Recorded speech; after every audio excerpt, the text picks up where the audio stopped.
అంతా యాత్రలు చేసి పాత్రలు మనం మాత్రం యాత్రలు చేసి ప్రసాదాల కౌంటర్ దగ్గర ప్రసాదాలు అయితే తీసుకున్నాము. ప్రతి టెంపుల్లో ప్రసాదాలు అనేటివి ఫేమస్, అవైతే మనమైతే తీసుకున్నాము.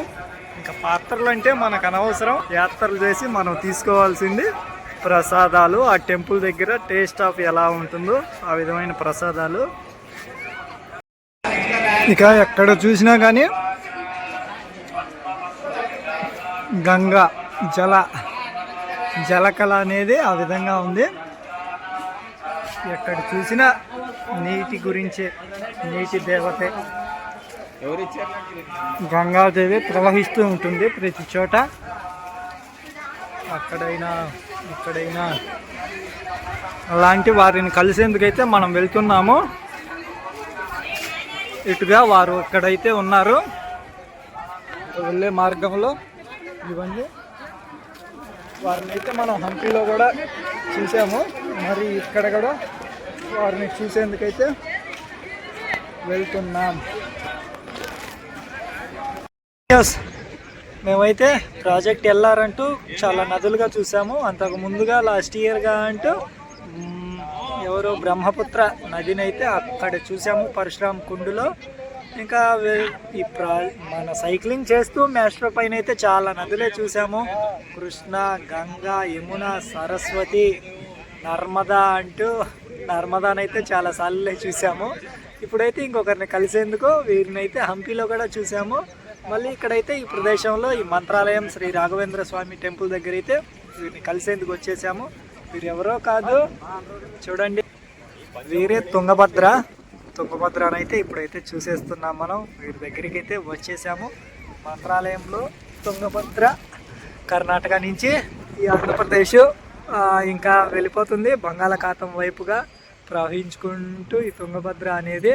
ఇంకా అటువైపుగా మనకు కనిపిస్తున్నదైతే కర్ణాటక, మనం ఉన్నది ఆంధ్రప్రదేశ్. అలా ఈ రెండు సరిహద్దుల్ని విభజిస్తూ ఉంటుంది.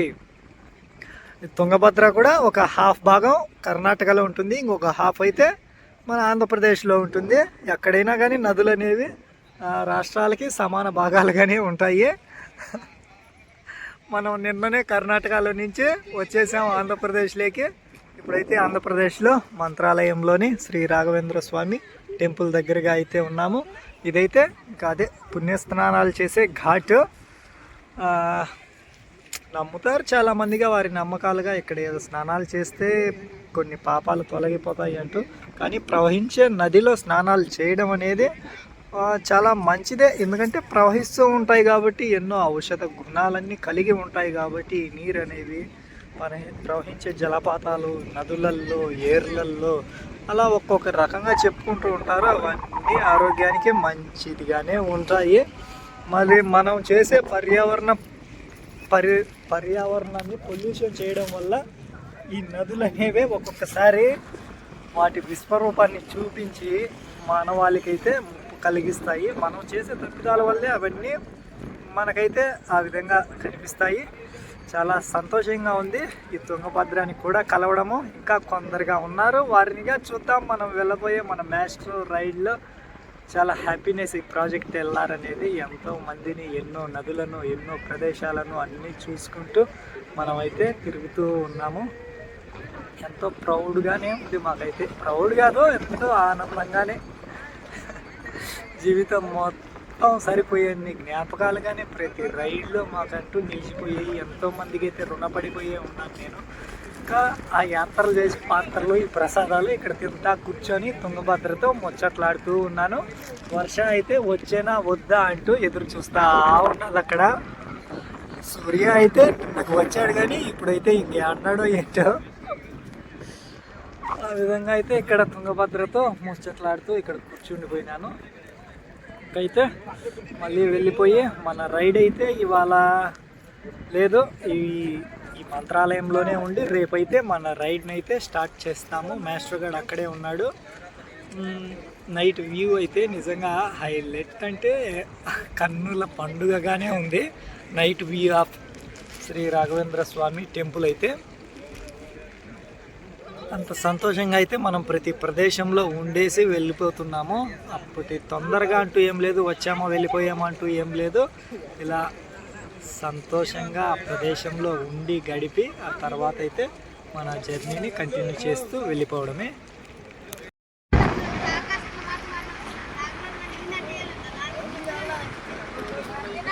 మాత్రం అక్కడ ఉండి ఆ వర్షాన్ని గంగాదేవిగా పిలుస్తూ ఉంటారు. కానీ మనకైతే వర్ష అంటే ఎప్పటికీ వర్షకే మనం ప్రేమగా ఉంటాము. అలాంటి వర్ష ఇక్కడ చాలా రూపాలుగా ఉంటుంది. సముద్రంలో ఉండే వర్షగా, అలా పైపుల్లో ఉండే వర్షగా, ఇలా నదులలో ప్రవహించే వర్షగా, చెరువుల్లో కుంటల్లో వర్షకు ఒక్కొక్క చోట ఒక్కొక్క పేరుగా అయితే ఉంటుంది. వీటన్నిటిని కలిపి గంగాదేవిగా, గంగా మాతగా అయితే మనం పిలుచుకోవచ్చు. అలాంటి గంగాదేవి ఎప్పటికీ ఉండాలి. ఎవరికి ఎలాంటి ఇబ్బందులు కలిగించకుండా సకాలంలో వర్షాన్ని భూమికి రంపిస్తూ ఈ గంగాదేవి అయితే భూమిపైనే ఉండిపోవాలి ఎప్పటికీ. అలా నదుల దగ్గర అయితే వాళ్ళ పితృదేవతలకి పిండార్పణాలు, అదే పిండ ప్రదానాలు చేస్తూ ఉంటారు. ఇక్కడ కూడా ఆ విధంగానే పూజలు అయితే చేస్తున్నారు. తుంగభద్ర నది దగ్గర అయితే ఈ ఘాట్లో శ్రీ రాఘవేంద్ర స్వామి ఘాట్. ఇంకా అదే ఆ నది నీరే ఇక్కడ పైపుల్లో పెట్టి ఈ విధంగా ఇక్కడ స్నానం చేసేవాళ్ళు ఇక్కడ చేస్తూ ఉన్నారు. లేకంటే నదిలోకి వెళ్ళి అక్కడ అక్కడ స్నానం చేసి ఈదులాడుతూ చేసేవాళ్ళు చేస్తున్నారు. ఎక్కడైనా కానీ మన జాగ్రత్తగా అంటూ మనం ఉండాలి. చిలక జోస్యాలంటూ ఎలక జోస్యాలంటూ అమ్మ సిలకమ్మ అయ్యగారి జాతకం చెప్పమ్మా, ఏదో ఒక ఫోటో తీయమ్మా అంటే ఆ చిలక ఏదో ఫోటో తీస్తే ఇంక దానికి ఉన్న ఏదో కథలుగా చెప్తారు. అవి ఎంతవరకు నిజాలు ఎంతవరకు అబద్ధాలు నమ్మేవారి నమ్మకాన్ని బట్టి ఒకరి సొమ్ము చేసుకుంటూ ఉంటారు. ఆ నమ్మకాన్ని క్యాష్ చేసుకోవడం. మొత్తం పూలదండలు అంతా ప్లాస్టిక్ మయమే అయిపోయినాయి. ప్లాస్టిక్ లేనిదే ఇప్పుడు జీవితాలు లేనట్టుగా ఉన్నాయి ఎక్కడైనా కానీ. ఇలా పూసలు అంటూ గాజులు అంటూ మొత్తం ప్లాస్టికే ఆ విధంగా మార్చేశారు. మన భారతదేశాన్ని, మన సాంప్రదాయాల్ని కూడా ప్లాస్టిక్ మయం చేసేసారు మొత్తంగా అంతా. అయితే ఒక పుష్కరిణి, ఇలా నీళ్ళల్లో కూడా స్వామివారిని ఒక ఉత్సవంగా తిప్పుతూ ఉంటారు. నాకు తెలిసి తిరుమలలో తెప్పోత్సవాలు అంటూ విన్నాను. అదిగా తెప్పోత్సవం అనేది వేరుగా, ఇది వేరుగా. ఇక నైట్ అయితే కన్నుల పండుగగా ఉన్నింది. పగలైనా కానీ సూర్యకాంతి పండుగగా ఉంది ఈ ప్రదేశము. ఇది శ్రీ రాఘవేంద్ర స్వామి మఠ. ఇక్కడైతే లైవ్గానే స్క్రీనింగ్ అయితే చేస్తున్నారు. ఇలా ప్రతి టెంపుల్లోనూ ఉండాలి. అబ్బా, ఎంత కన్నుల పండుగగా ఉంది, ఎంతమంది జనాల మధ్యన. మనమైతే మన మాస్టర్ గార్డ్ని అక్కడ ఒంటరిగా వదిలేసే వచ్చాను. సారీ రా మాస్టర్. మళ్ళీ ఇంకా ఇంతమందిని ఎప్పుడు చూస్తామో ఏంటో. ఇదైతే పెద్ద అబ్బా, ఎంతమంది ఉన్నారు జనం ఇక్కడ. వీళ్ళ సంతోషాలన్నీ నా సంతోషంగా భావిస్తూ నేనైతే ఈ ప్రదేశాల్లో తిరుగుతూ ఉంటాను.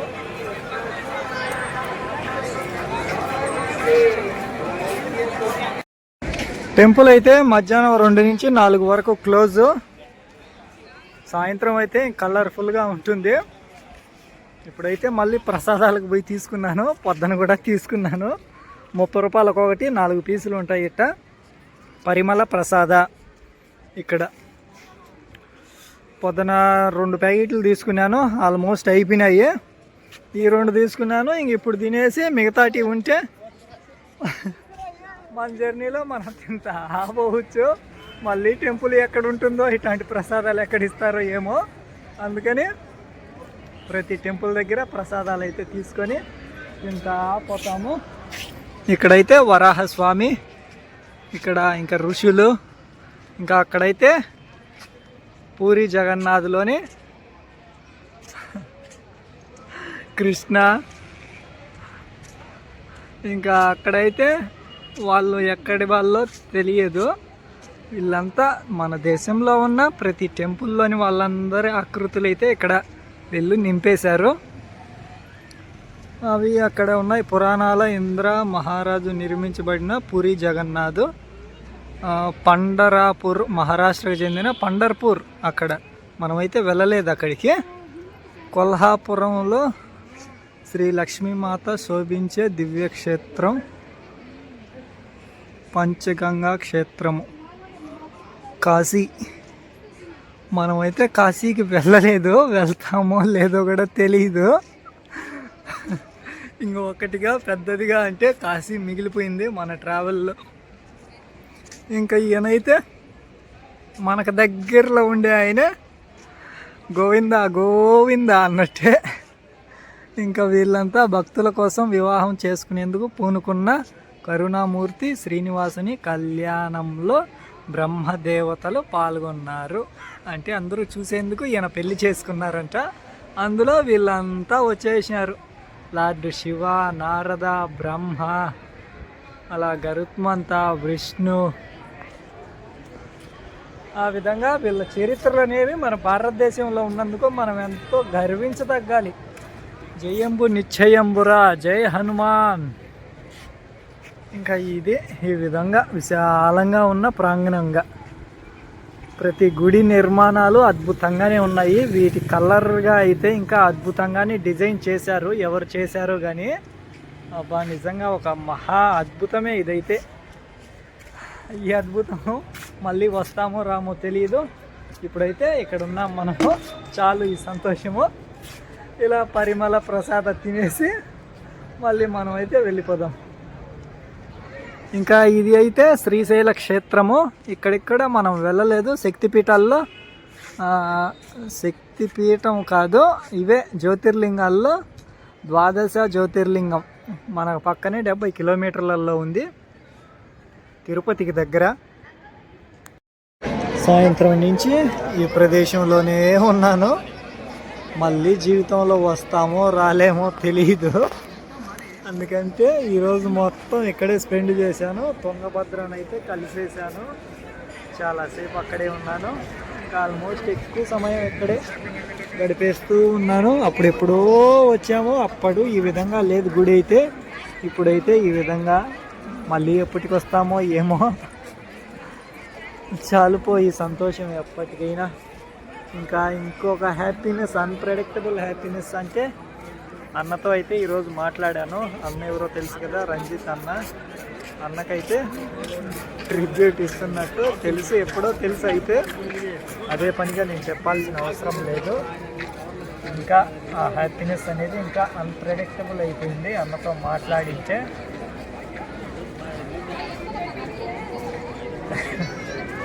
అన్ప్రెడిక్టబుల్ హ్యాపీనెస్లో మాటలు రావడం లేదు. ఇక తిరిగి రేపైతే మన రైడ్ని కంటిన్యూ చేస్తూ వెళ్ళిపోదాం. 160 కిలోమీటర్ల నుంచి వెళ్ళే ప్రదేశంగా చాలా ఊర్లే. ఆ ఊర్లన్నీ రేపు రూట్ మ్యాప్గా రేపటి వీడియోలో చెప్తాను. ఏ రూట్ మ్యాప్లో ఎక్కడికి వెళ్తున్నామనేది. చేరుతాం. ఒక 2 రోజులైనా 3 రోజులైనా పట్టని చేరుదాం ఆ ప్రదేశానికి. అలా ఇక్కడైతే హ్యాపీనెస్తోనే మన జర్నీ కొనసాగుతూ ఉంది. 131, 132 ఈరోజు. అలా 7,000 పైన కిలోమీటర్లే తిరిగేసాము. ఇంకా కొన్ని కిలోమీటర్లుగా ఉన్నాయి. అన్నీ ఫైనల్లో ఒక క్యాలిక్యులేషన్గా ఒక వీడియో అయితే చేస్తాను. ఎంత ఖర్చు అయింది, ఖర్చు అయిన విషయం అంటే చెప్పాల్సిన అవసరం లేదు. ఎందుకంటే మనం నేచర్ని ఎంజాయ్ చేస్తూ తిరుగుతున్నాం. ఎక్కడైనా ఎంత ఖర్చు అయినా కావచ్చు. ఖర్చు విషయంలో నేనైతే ఎక్కడ వేస్ట్గా అంటూ ఏం చేయలేదు. మన బడ్జెట్ ప్రకారమే నేను అరేంజ్ చేసుకుంటూ వచ్చాను. మ్యాస్ట్రో గాడికి ఈ రైడ్లో ఎక్కువగా అమౌంట్ అనేది అయిపోయింది. అయినా ఏమి ఇబ్బంది లేదు. మ్యాస్ట్రో గాడి ఉంటేనే మన పయనం అనేది ముందుకు వెళ్ళేది. అలా అన్నీ ఒక వీడియో లాస్ట్ రోజుగా ఒక వీడియో అయితే చేద్దాం. ఇప్పుడైతే ఈ ప్రదేశాన్ని ఎంజాయ్ చేసేస్తూ ఇక ఉంటాను. తిరిగి రేపటి వీడియోలో కలుద్దాం. అంతవరకు మీ Shiva and national save water save earth solution to pollution #Ranjithan wheels అన్నా.